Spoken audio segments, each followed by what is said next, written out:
Hello दोस्तों, welcome to basic science classes channel. दोस्तों, आज अपन पढ़ेंगे केमिकल कोऑर्डिनेशन, रासायनिक समन्वय के बारे में। यदि आपने इससे पहले की वीडियो नहीं देखी तो पहले इसके पहले की वीडियो देखी ताकि आपको चैप्टर आसानी से समझ में आए। चलिए दोस्तों, आज ही क्लास स्टार्ट करते हैं। केमिकल रासायनिक समन्वय यानी रासायनिक समन्वय में क्या होता है, देखो इसमें अपन हार्मोन्स के बारे में पढ़ेंगे। इसमें अलग अलग प्रकार की ग्रंथि अलग अलग तरह के हार्मोन स्रावित करती है, जो अपन पढ़ेंगे। सबसे पहले आता है केमिकल कोऑर्डिनेशन के अंदर, सबसे पहले आता है इसके अंदर, देखो इसकी खोज किसने की। खोज किसने की थी? Thomas Edison.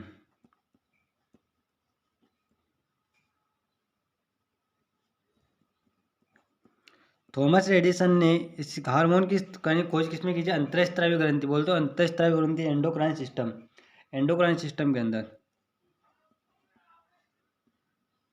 एंडोक्राइन सिस्टम के अंदर किसकी खोज की थी? रासायनिक समन्वय। अपनी हिंदी में अंतःस्रावी तंत्र बोलते हैं, अंतःस्रावी तंत्र। अंतःस्रावी तंत्र क्या होता है? देखो अंतःस्रावी तंत्र के अंदर यानी कि हार्मोन रिलीज किए जाते हैं, हार्मोन का स्त्राव किया जाता है। अब अपने तीन प्रकार की ग्रंथियां पाई जाती है। देखो एक अंतःस्रावी, एक होती है बहिस्रावी, है ना, और एक होती है मिश्रित। मिश्रित का मतलब होता है यानी कि दोनों आ जाती है इसके अंदर, अंतःस्रावी और बहिस्रावी। अंतःस्रावी यानी आंतरिक हो गया, बहिस्रावी यानी कि बाहरी, और मिश्रित बोलते दोनों यानी कि अंतःस्रावी और बहिस्रावी दोनों का कार्य करते हुए अपन क्या बोलते हैं? मिश्रित ग्रंथि बोलते हैं। फिर इसके बाद में आता है इनका इसका शब्द यानी कि अंतःस्रावी शब्द किसने दिया। यहाँ पर वैज्ञानिकों के बारे में कई बार क्वेश्चन बन जाते हैं कंपटीशन वगैरह के अंदर। तो अंतःस्रावी शब्द किसने दिया था? अंतःस्रावी शब्द, अंतःस्रावी शब्द दिया था कोल बर्नार्ड। कौन? कोल बर्नार्ड ने दिया था।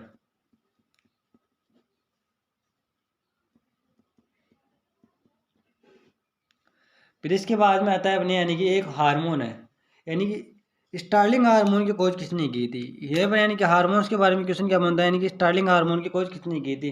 तो इसकी की थी यानी कि स्टार्लिंग हार्मोन यानी क्या, एक उत्तेजक हार्मोन है। इसकी खोज की थी बेसिलस ने, सॉरी बेसिलस व स्टार्लिंग। कौन सा हार्मोन? यानी कि हार्मोन सिक्रेटिन हार्मोन, हार्मोन की खोज की। वह हार्मोन कौन सा है? सिक्रेटिन हार्मोन है। कौन सा? Secretin hormone.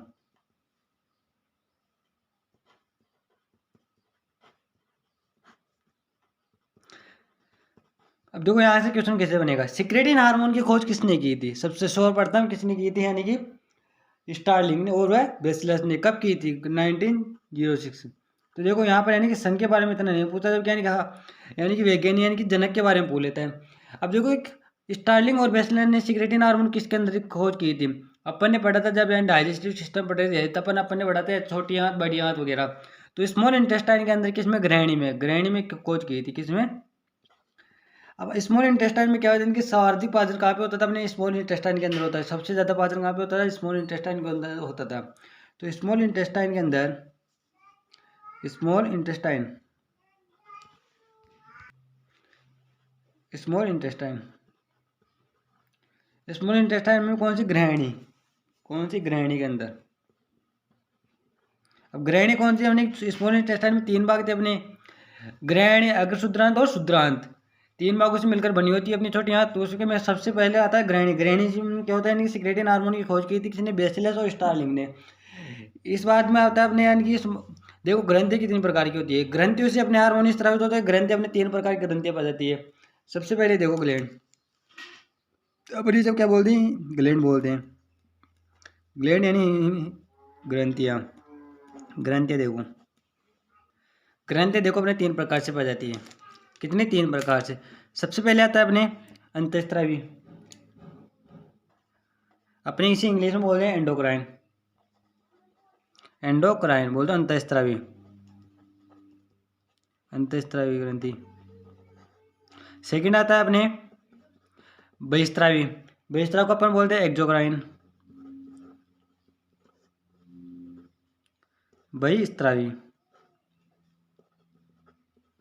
अपने थर्ड आता है कौन सा? मिश्रित ग्रंथि, मिश्रित ग्रंथि।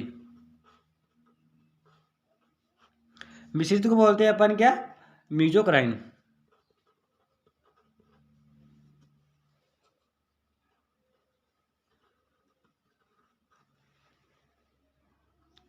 अब देखो अंतःस्रावी में क्या होता है, अंतःस्रावी ग्रंथि द्वारा जो भी हार्मोन स्रावित किए जाएंगे, अपने अंतःस्रावी ग्रंथि द्वारा जो भी हार्मोन स्रावित किए जाएंगे वो हार्मोन कहाँ पे होंगे। देखो अब देखो, एक तो नलिका विहीन होती है और एक नलिका रहित होती है, वो सॉरी नलिका युक्त और एक नलिका विहीन होती है। नलिका युक्त में क्या होता है, नहीं नलिकाओं के द्वारा हार्मोन का क्या किया जाता है, स्राव किया जाता है। और कई में क्या होता है, नहीं नलिका विहीन होती है ना, उनमें यानी कि सीधा क्या पे बिना नलिकाओं में क्या हो जाता है, यानी कि नलिकाओं की आवश्यकता नहीं होती और हार्मोन स्रावित किए जाते हैं।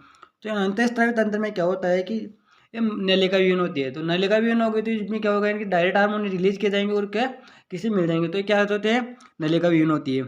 इसमें हार्मोन कहाँ होते हैं, नलिका विहीन सीधे किसमें, यानी कि ब्लड से संपर्क हो जाता है, यानी कि ब्लड में ताक दिए जाते हैं, ब्लड में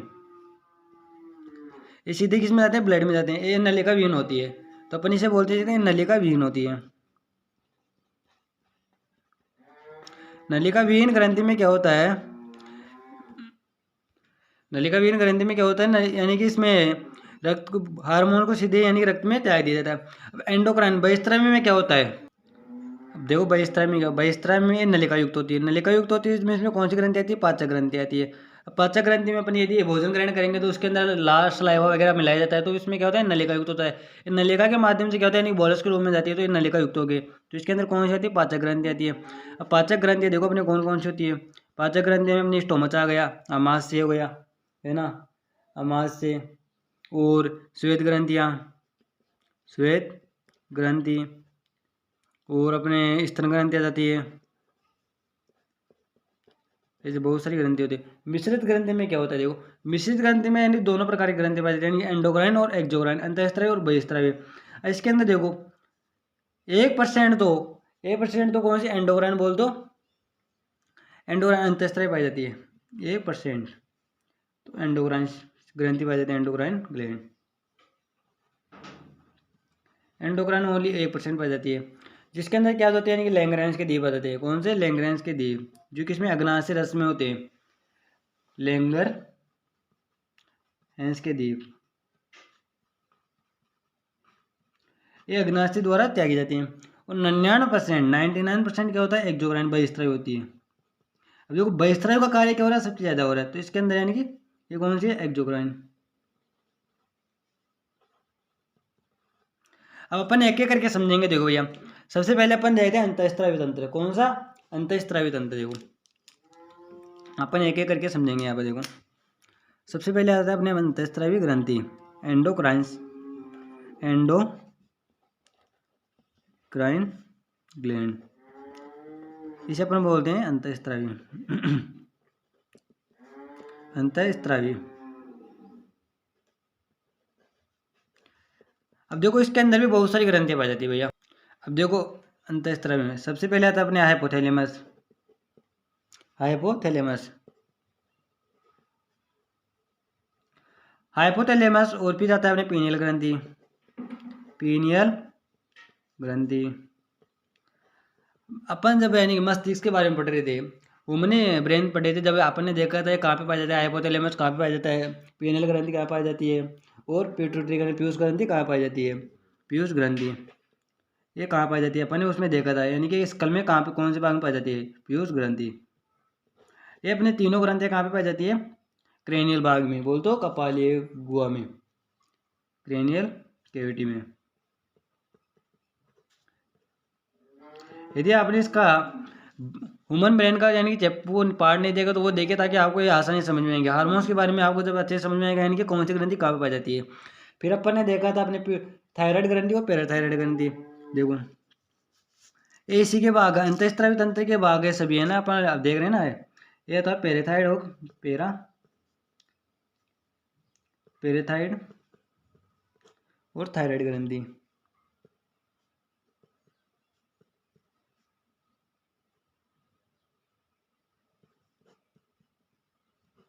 ये कहाँ पे पाई जाती है, अपनी पाई जाती है यानी कि गले वाले भाग में। कहाँ पर, गले वाले भाग में,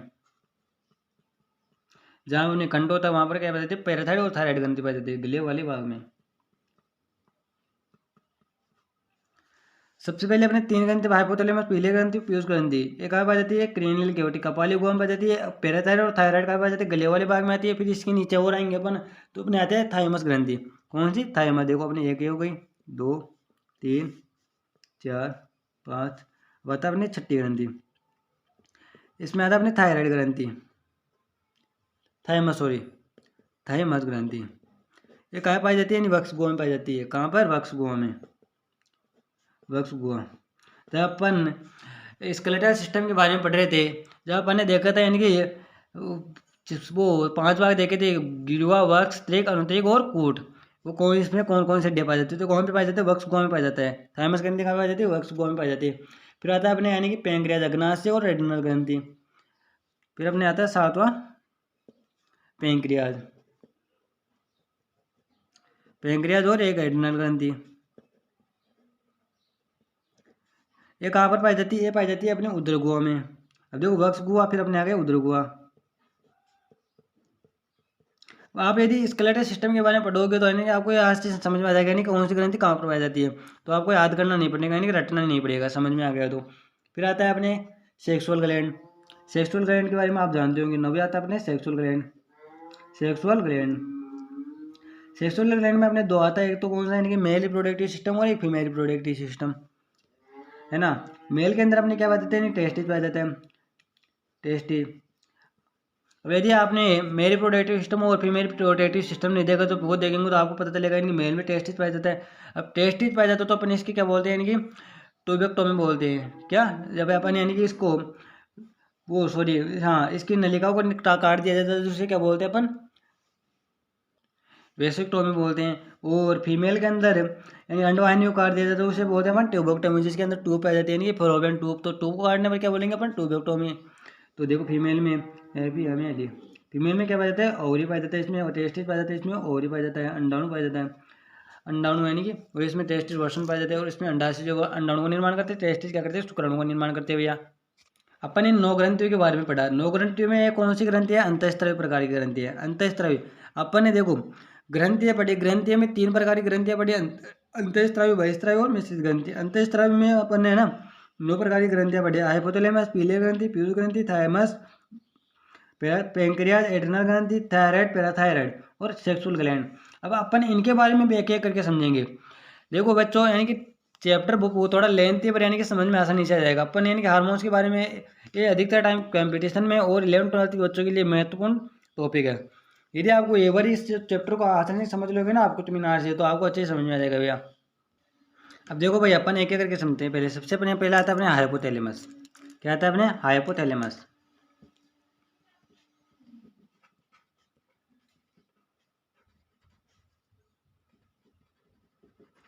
हाइपोथैलेमस में अपन देखेंगे, अपन जब यानी कि क्रेनियल वो सॉरी ब्रेन के बारे में पढ़ रहे थे तो अपन ने देखा था हाइपोथैलेमस कहाँ पाया जाता है। ये पाया जाता है अपने अग्र मस्तिष्क में। अग्र मस्तिष्क से अपन ने देखे थे यानी कि मस्तिष्क अपने 3 प्रकार के होता है, अग्र, मध्य और पश्च मस्तिष्क। तो अग्र मस्तिष्क अपने 3 प्रकार के देखे थे। सबसे पहले आता है अपने सेरेबलम, सेरेबलम के बाद में आता है अपने डायोसेफलोन, डायोसेफलोन के बाद में आता है अपने ग्रांड प्रिन। तो डायोसेफलोन में अपन ने देखा था हाइपोथैलेमस, थैलेमस और एपिथैलेमस। तो देखो ये कौन सा भाग हो गया ना? अग्र मस्तिष्क का भाग हो गया। कौन सा? अग्र मस्तिष्क का भाग, अगर मस्तिष्क। अगर मस्तिष्क के अंदर अपन ने देखे थे, देखो अपन डायग्राम के शायद ये समझेंगे। जो मैंने अपन जब स्केलेटल सिस्टम पढ़ रहे थे जानी मस्तिष्क के बारे में पढ़ रहे थे, जब भी मैंने आपको बताया था कि ये कहाँ कहाँ पर कौन सा भाग पाया जाता है। तो ये कौन सा हाइपोथैलेमस कौन सा हो गया? अग्र मस्तिष्क का भाग हो गया, अग्र मस्तिष्क का भाग है।